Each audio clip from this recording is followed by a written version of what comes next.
A massive update on that from him tonight, which I believe, if it completes, will send shockwaves through this transfer window, through Premier League fans, and will be that bomb that metaphorically drops into all of the conversations about title challenges, best windows, etc. Plus, from Ben Jacobs as well, a big update for Chelsea and a player that I think is going under the radar in a team that I think is being somewhat written off. Make sure you're hitting the like buttons. Make sure you are subscribing right now to the new channel, Terry Flewis TV. Get that done.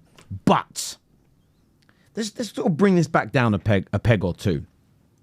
I want to go to this Eze news.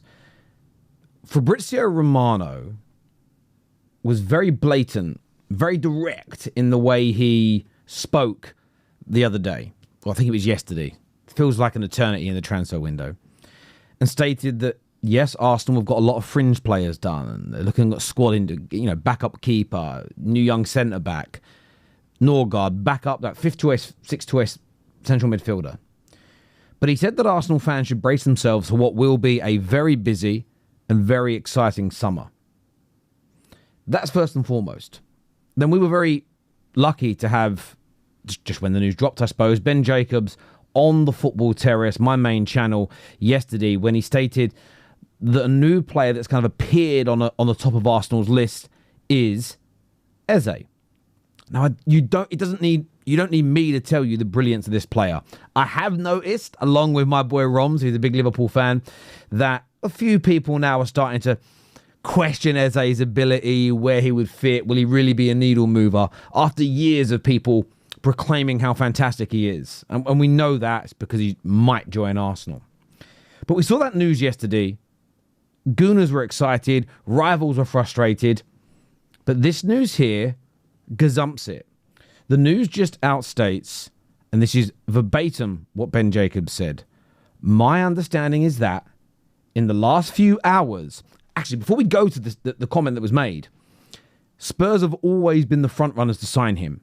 This is why it's significant. And if you don't know that, maybe you're not. Maybe that's why you're not getting the excitement. And the amount of people that have DM'd this quote to me is crazy. So Spurs have been leading the race. Spurs have been chasing him for a long time.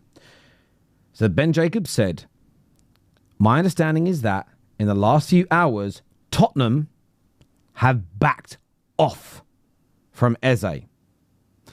He says, although the interest is genuine, it's now really nothing more than that, which I think is huge, because every Spurs fan that has appeared on the Football Terrace in the last 6 months when we talk transfers has said Eze, spoke of all the plethora, the volume of Spurs journalists that have linked Eze to their club. Henry Wright was on the Top 6 show yesterday, and just like he sort of did with Mbeumo, played Arsenal's interest down along the lines of, no, we're going to get him, not concerned, not worried. This is a bit of interest, but we're so far down the road. I'm paraphrasing what he said. But now, according to Ben Jacobs,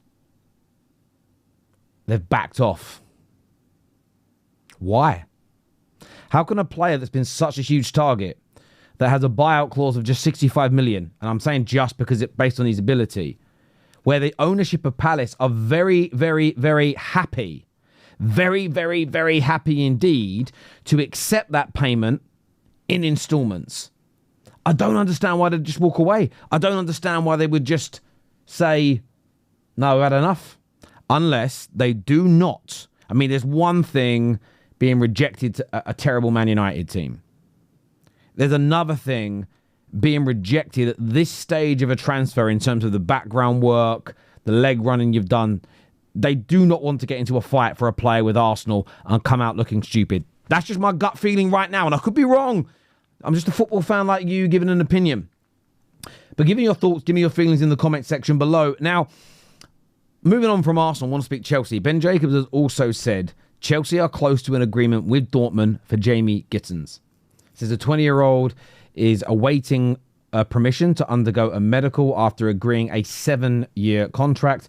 Clubs currently in advanced talks over the structure of the deal, with discussions now moving quickly. And I've been a little bit on the fence with this deal because I wanted to do more research into the player. But I also am trying to get better at this, where I sit back and absorb what other fans are saying. Not because I need anybody else's opinions to validate my own, but sometimes it's important in life to listen to others. 2 ears, 1 mouth, my dad would always say. Now, I know that sounds a little bit far-fetched for a YouTuber. We do a lot of talking, but I probably consume 5 times as much content, 100 times as many tweets I read than I tweet myself or content that I make. So I'm always listening more than I'm talking. And I think there's a really good player in Jamie Gittens. I know he's young and Chelsea want experience. I understand that notion. I agree they should be looking for experience as well. But I think this is a really good touchline winger. I think he's got goals to come. And I know that everyone... we had a caller on our show today called Adam. Really big Arsenal fan. Really nice guy. Came across brilliantly. And he spoke about how the way he judges a footballer is what they have done. And if this guy scored 30, this guy scored 10. I don't care about the potential of the 10. I want the guy that's scoring 30. And that's for him right now with everything going on at Arsenal. And I understand that notion. It holds water. It's logical. You may disagree with it, but at the very least, I think you should accept the logic. But I think Chelsea are kind of being written off a little bit too early for me. I think Liam Delap is an excellent piece of business. I don't care that he was 30 million. That's only because of a buyout clause. This guy would be getting 50, 60 million pound bids plus if he didn't have that buyout clause. And I've watched him play some minutes at the Club World Cup, and you can see what he has in his locker. Much better striker than Nico Jackson, and I think he'll score a fair amount of goals this year. I'm already going to put a bet on a minimum 18 league goals. Gittens, I think he's going to be a hit. I think he'll take people on. I think he'll be a constant threat. I don't believe he's coming in to be a backup. I think he's coming in to be someone straight away that's in and around first team to first team starter. And I think this is a potent, and I think this is a dangerous, and I think this is a very understated signing. I've seen too many people writing Chelsea off. I've seen too many people kind of disregarding their transfer activity, and we're only on the 27th of June. I think Gittens is a star in the making. And I think Chelsea here are buying an absolute gem who, yes, he's 20, but he has a fair amount of experience at the highest level of the game. And I think he moves the needle.